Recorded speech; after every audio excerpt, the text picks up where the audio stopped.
పాప అరిచింది. అరుస్తే ఈయన భయపడి ఇమీడియట్ అక్కడ ఇంట్లో బెడ్ అక్కడ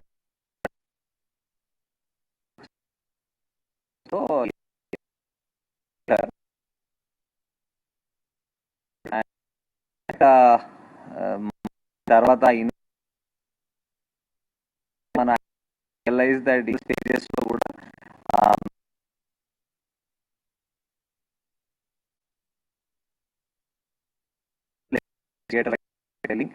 దట్ నాకు వినిపించింది, పాప అరిచినట్టు వినిపించింది.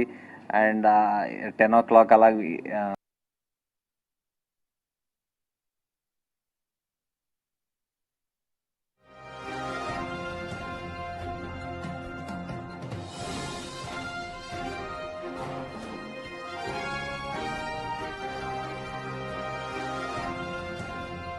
ఎవిడెన్స్ కూడా మనకి దొరికింది.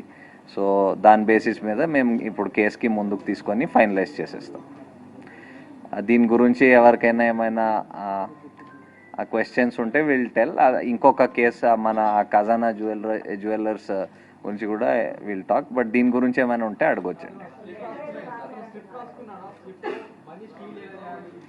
చెప్తారు. I think DCP Balanagar will tell about the slip and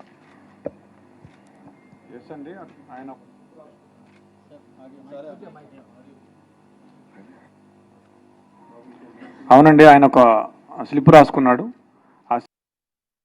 first ఒక గ్యాస్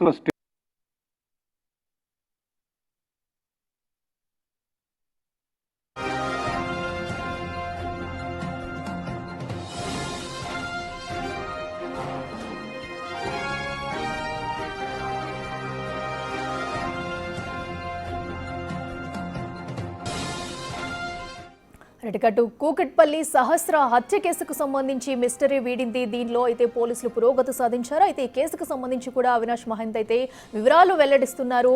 అయితే ఆ 3 రోజుల వరకు ఘటన జరిగిన తర్వాత ఎలాంటి క్లూ దొరకకపోవడంతో టైం పట్టిందని, తర్వాత అనంతరం ఎంతో చాకచక్యంగా ఈ కేసును ఛేదించినట్టయితే పోలీసులు చెప్పుకొచ్చారు. అయితే బాలుడు పక్కన ఇంట్లో ఉన్న ఆ బాలుడే ఇంట్లోకి చొరబడి ఆ పాపను కత్తితో హత్య చేసినట్లుగా పోలీసులు అయితే గుర్తించారు. ఈ ఘటనకు సంబంధించి ఇప్పటికే నిందితుడిని అదుపులోకి తీసుకున్నారు పోలీసులు. ఈ ఘటనకు సంబంధించి వివరాలన్నీ కూడా బయటపెడుతున్నారు. అయితే 3 రోజుల వరకు క్లూ దొరకకపోవడంతోనే ఈ కేసులో పురోగతి సాధించేందుకు ఆలస్యమైనట్లుగా భావించారు. పాప టీవీ చూస్తుంది, ఇతను వెనక నుంచి వెళ్ళాడు. కేసు ఉంటారని చెప్పేసి వెళ్ళాడు. సడన్ గా పాప ఉంది, పాప ఉన్నా కానీ పాప టీవీ చూస్తుంది, ఇతను వెనక నుంచి వెళ్ళాడు. అంటే అటువైపు తిరిగి చూస్తుంటే ఆ పాప వెనక నుంచి ఒకటే డోర్ ఉంది, వెనక నుంచి అంటే అదే డోరు. ఆ అమ్మాయి అటు తిరిగి ఉంది. ఇట్లా వెళ్ళి ఆ కిచెన్ లో ఉంది బ్యాట్ తీసుకొస్తుంటే అప్పుడు ఆ అలికిడికి పాప చూసి దొంగ అని అరిచింది. అరిస్తే అతను పరిగెత్తబోతే ఆ అమ్మాయి పరిగెత్తుకుంటూ వచ్చి చొక్కా పట్టుకుంది. పట్టుకుంటే ఆ కోపంలో తోసేస్తే మంచం మీద పడింది. మంచం మీద పడ్డాక కళ్ళు మూసుకొని విచక్షణ రహితంగా పొడి చేశానని చెప్పాడు.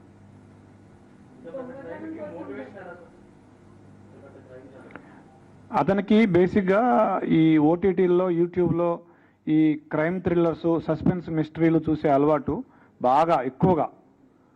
దాదాపుగా ఒక 5-6 సంవత్సరాల నుంచి అదే పనిలో ఉన్నాడు. స్కూల్ కూడా ఎక్కువ వెళ్ళేవాడు కాదు. ఎప్పుడు ఏదో ఒక తన ఆలోచనలో తనుండి ఇలా ఊహించుకుంటూ ఉండేవాడు. అతనికి స్కూలు ఎగ్గొట్టే అలవాటు ఉండేది. స్కూల్కి వెళ్లకుండా క్రికెట్ ఆడుకోవడం, ఈ ఓటీటీ చూడడం, యూట్యూబ్ చూడడం, ఈ మిస్టరీస్ చూడడం అలవాటు ఉండేది అతనికి. అతను ఎవరైనా చూస్తే వాళ్ళని బెదిరించి రావడం, తర్వాత దాడి చేయటం, ఈ 2 ఉద్దేశాలతో కత్తి తీసుకుపోయినాడు. వాళ్ళ సిస్టర్స్ ఉన్నారు,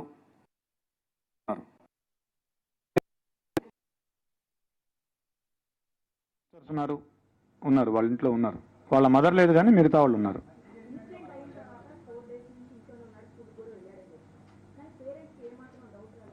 ఎస్, పేరెంట్స్ వాళ్ళ మదరు నిన్న మనం వాళ్ళ మదర్తో మాట్లాడినప్పుడు అనింది, ఫస్ట్ రోజే పోలీసులు ఈ హడావిడి అంతా చేసి నేను అడిగాను మా అబ్బాయిని, ఏరా నువ్వేమైనా చేసావని అడిగాను, ఒప్పుకోలేదు. 2వ రోజు కూడా అడిగితే ఏమ్మా నువ్వే నన్ను పట్టించేటట్టున్నావే అని అన్నాడు, నీ మీద ఒట్టు అన్నాడు అని చెప్పింది వాళ్ళ మదర్. పోలీసుల్ని ఆ రోజు మేము ఫస్ట్ రోజే అతన్ని క్వశ్చన్ చేసాం. ఎందుకంటే రెండింటికి జస్ట్ 2 అడుగుల దూరం ఉంటుంది, ఆ ఇంటికి ఈ ఇంటికి పిట్టగోడకి. మేము క్వశ్చన్ చేసాం ఆ ఇంట్లో ఉన్న వాళ్ళని, 3rd 4th ఫ్లోర్లో, వీళ్ళు 4th ఫ్లోర్లో ఉంటారు, 3rd ఫ్లోర్ నుంచి వెళ్ళొచ్చు. పోలీసులకి మాకేం చెప్పాడంటే ఆ రోజు, నాకు 10:15 ఆ టయానికి డాడీ డాడీ అని గట్టిగా అరుపులు వినిపించాయి అని చెప్పాడు.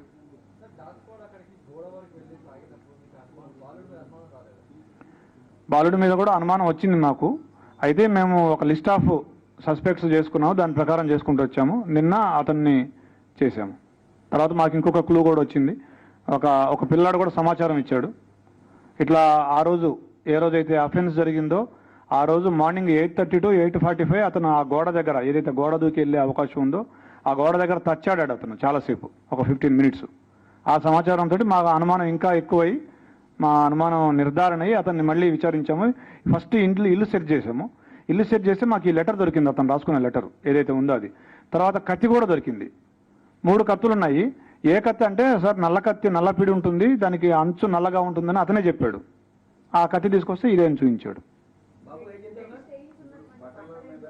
బట్టలు ఏం చేశాడంటే అతను అఫెన్స్ చేయగానే ఆ కత్తి అక్కడే కడిగేసి గోడ దూకి మళ్ళీ ఇంట్లోకి వెళ్ళేటప్పుడు వాళ్ళ నాన్న సిస్టర్స్ ఉన్నారు, వాళ్ళు ఏమైనా చూస్తారేమో అని ఆరేసిన షర్ట్ తీసుకొని ఇట్లా అడ్డం పెట్టుకొని ఇంట్లోకి వెళ్ళి బాత్రూంలోకి వెళ్ళి స్నానం చేసి ఆ టీ-షర్టు ప్యాంటు 2 వాషింగ్ మెషిన్లో వేసాడు.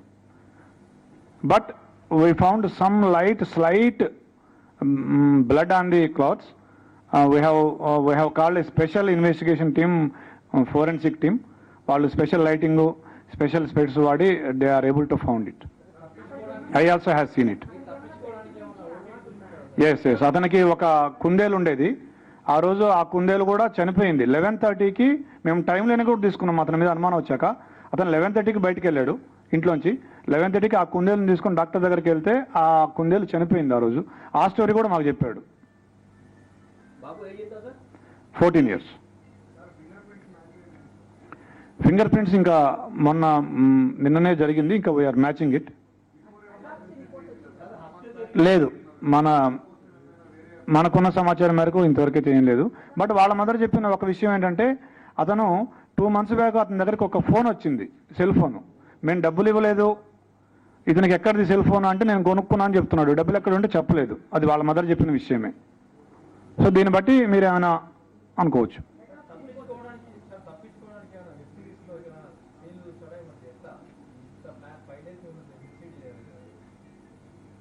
5 days మిస్లీడ్ చేయడం అంటే ఫస్ట్ డే మిస్లీడ్ చేశాడు. మనం హ్యూమనిటీ, మనకి ఇప్పటివరకు టెక్ రాలేదు కాబట్టి మనం అందరినీ విచారించుకుంటూ వచ్చే క్రమంలో. So basically it's a very typical case where మీకు లిమిటెడ్ సస్పెక్ట్స్ ఉన్నారు. బికాజ్ ఆ ఇల్లుకి ఒకే కెమెరా దాని ఆపోజిట్ ఉంది, దాంట్లో ఎవరు వెళ్ళినట్టు కానీ బయటకు వచ్చినట్టు ఆ టైంలో లేదు. So we had very limited number of suspects. Motive ఏం ప్రైమా ఫేసి ఏం మోటివ్ కనపడలేదు. సో ఈ idea that somebody side building నుంచి దూకి రావచ్చు అని అది కూడా ఫస్ట్ డే వచ్చింది. బట్ ఇలాంటి కేసెస్లో వేర్ మోటివ్ ఎక్కడ క్లియర్గా ఏం కనపడటం లేదు. అండ్ అంటే సో మెనీ అన్ఆన్సర్డ్ క్వశ్చన్స్ ఉన్నాయి మాకు యాజ్ ఇన్వెస్టిగేటర్స్. ఆ టీం అందరికీ చాలా అన్ఆన్సర్డ్ క్వశ్చన్, ఇదెందుకు జరగాలి అని ఉండేది. సో ఒక వే ఆఫ్ రూలింగ్ అవుట్ చేస్తూ పోవాలి. కేస్ వేర్ టెక్నికల్ ఎవిడెన్స్, ఇప్పుడు నౌ డేస్ మీరు అందరు చెప్తూ ఉంటారు దట్ ఇప్పుడు టెక్నికల్ ఏం చేయలేదు. Technical case where the fact that ఆ ఇల్లుకి ఎవరు వెళ్ళలేదు, అది తప్ప ఏం టెక్నికల్ ఎవిడెన్స్ లేదు. So it was very painstaking detective work. It was very painstaking regular detective work అంటాం కదా, ఇన్వెస్టిగేషన్ వర్క్. అదే repeated same thing going over at the same thing again and again చేసి అది break through వచ్చింది. So immediately మీకు ఎన్ని questions వచ్చినాయి, మాకు దానికంటే ఎక్కువ క్వశ్చన్స్ ఆ ఫస్ట్ డే వచ్చినాయి. బట్ ఆన్సర్స్ ఎంత ఇమ్మీడియట్లీ ఏం రాలేదు. మీరు కూడా ఇప్పుడు చూస్తున్నారు, రీజన్ చూస్తే అలాంటి రీజన్ ఎవరికి స్ట్రైక్ కాదు, ఇలాంటి రీజన్ ఉండొచ్చని. బట్ ఇలాంటి కూడా రీజన్స్ ఉంటాయి అండ్ ఇలాంటి కూడా ఇన్సిడెంట్స్ జరుగుతాయి. సో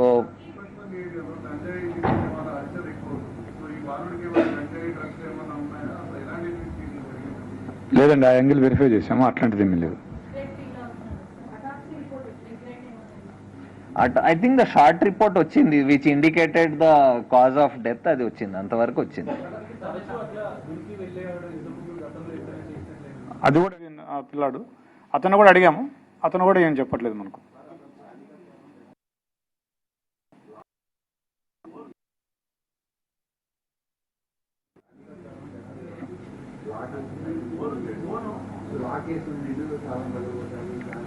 లాక్ అని చెప్పలేదు మనకి.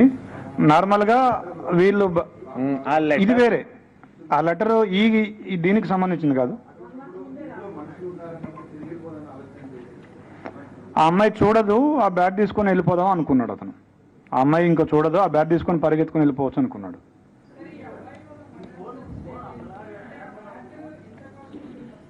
ఎస్, అడిగాము మేము, మరి బ్యాట్ అంటే మీ పేరెంట్స్ని అడిగితే కొనిస్తారు కదా అని అడిగితే, సార్ అతను ఉద్దేశంలో ఆ ఫ్యామిలీ ఫైనాన్షియల్ ఇబ్బందుల్లో ఉంది, మా నాన్నకి జాబ్ లేదు, మా మదర్ చిన్న జాబ్ చేస్తుంది, మా అక్కలకి ఫీజు కట్టాలి, ఇంకా నేను ఎందుకు వాళ్ళని ఇబ్బంది పెట్టాలి. మనం ఒక 14-year-old అబ్బాయి పర్స్పెక్టివ్ అండ్ దట్ బ్యాక్గ్రౌండ్ నుంచి అనుకుంటే మేబీ మనకి ఆన్సర్స్ వస్తాయి. మన పర్స్పెక్టివ్లో క్వశ్చన్స్ అడిగితే మనకి లాజిక్ కనపడకపోవచ్చు. ఒక బ్యాట్ కోసము అంటే ఇలా జరగాలని from our perspective I don't think దానికి ఒక ఆన్సర్ మనకి సాటిస్ఫై చేసే ఆన్సర్ రాకపోవచ్చు. బట్ అలాంటి ఒక సిచ్యువేషన్లో ఒక ఆ ఏజ్లో ఉన్న అబ్బాయి అలాంటి పరిస్థితిలో ఉన్న ఆయన పర్స్పెక్టివ్లో మేబీ ఇట్ ఈస్ అది అలాగా జస్టిఫై అవుతుంది ఆయనకేమో.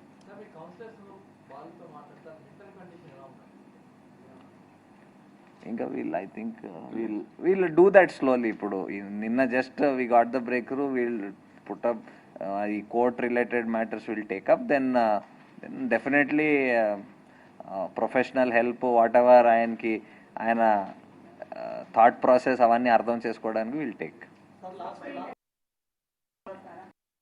Because juvenile